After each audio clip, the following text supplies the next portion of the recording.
తెలుగు చలనచిత్రంలో ఒక మహా అద్భుతం అని చెప్పొచ్చు. ఇంతవరకు ఏ ఫిల్మ్ మేకర్ టచ్ చేయని కాన్సెప్ట్ అని కూడా చెప్పొచ్చు.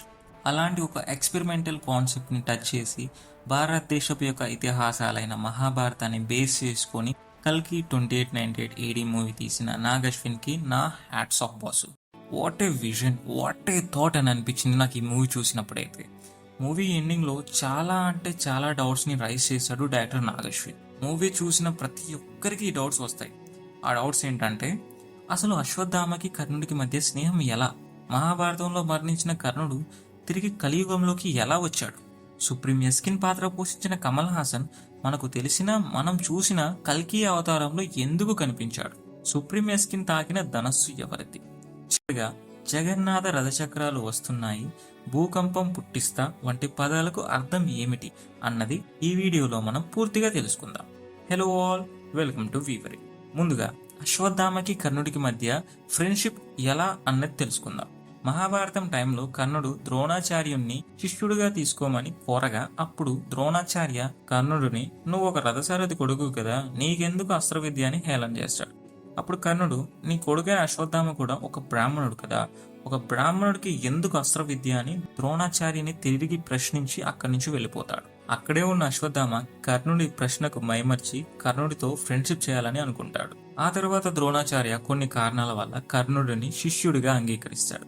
కానీ ద్రోణాచార్యకి మట్టికి ఎప్పటికీ ప్రియ శిష్యుడు అర్జునుడే కావడం అటు కొడుకైన అశ్వత్థామకి ప్లస్ కర్ణుడికి ఇద్దరికీ అంతగా నచ్చేది కాదు. ఎందుకంటే ద్రోణాచార్య అర్జునుడిని మాత్రమే తిరుగులేని యోధుడిగా తీర్చిదిద్దాలనుకుంటాడు, కొడుకును సైతం పక్కన పెట్టి. అలా అర్జునుడిపై ఉన్న వ్యతిరేకత ఏదైతే ఉందో అశ్వత్థామని కర్ణుడి స్నేహాన్ని బలపరిచిందని చెప్పొచ్చు.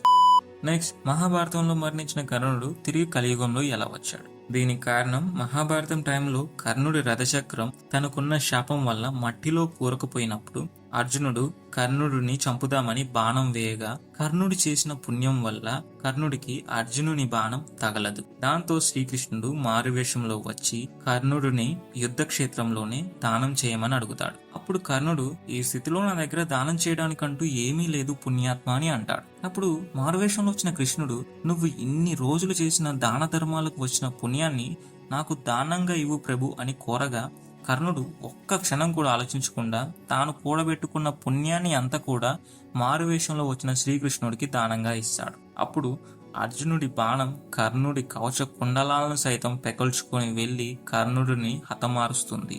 దాంతో కర్ణుడు అక్కడికక్కడే మరణిస్తాడు. పుణ్యమంతా శ్రీకృష్ణుడికి దానం చేయగా కురుక్షేత్రంలో మరణించిన ప్రతి ఒక్కరికి మోక్షం లభిస్తుంది, కానీ కర్ణుడికి లభించదు. దాంతో కర్ణుడు శ్రీకృష్ణుడిని అడగ్గా శ్రీకృష్ణుడు కర్ణుడితో ఇలా అంటాడు, నీ పాపపుణ్యాలన్నీ నాకు దానం చేశావు కాబట్టి రాబోయేది కలియుగం, నేను మళ్ళీ పుడతాను. కలిపురుషుడి నుంచి నన్ను కాపాడే అవకాశం నీకు ఉంది కాబట్టి కలియుగంలో కలి నుంచి నాకు జరగబోయే అపాయాలను ఆపి పుణ్యాన్ని కట్టుకొని మోక్షాన్ని పొందు అని కర్ణుడికి చెప్తాడు.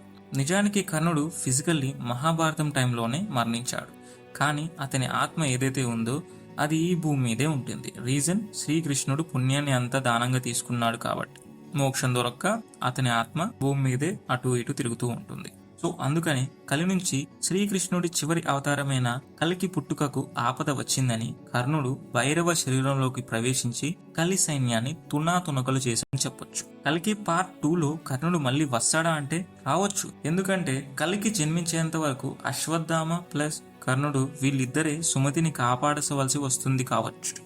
నెక్స్ట్, సుప్రీం యస్కిన్ అలియాస్ కలిపురుషుడు ఎందుకు చివర్లో మనకు తెలిసిన మనం చిత్రాల రూపంలో చూసిన కల్కి రూపంలో కనిపించాడు?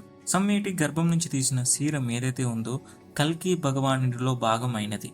సుప్రీం యస్కిన్ ఆ సీరం ఇంజెక్ట్ చేసుకోగానే కల్కి పవర్స్ సుప్రీం యస్కిన్ శరీరంలో కూడా వచ్చాయని చూపించారు. నెక్స్ట్, సుప్రీం యస్కిన్ తాకిన ధనస్సు ఏదైతే ఉందో అది అర్జునుడి గాంధీవం. ఈ గాంధీవాన్ని బ్రహ్మ తయారు చేశాడు.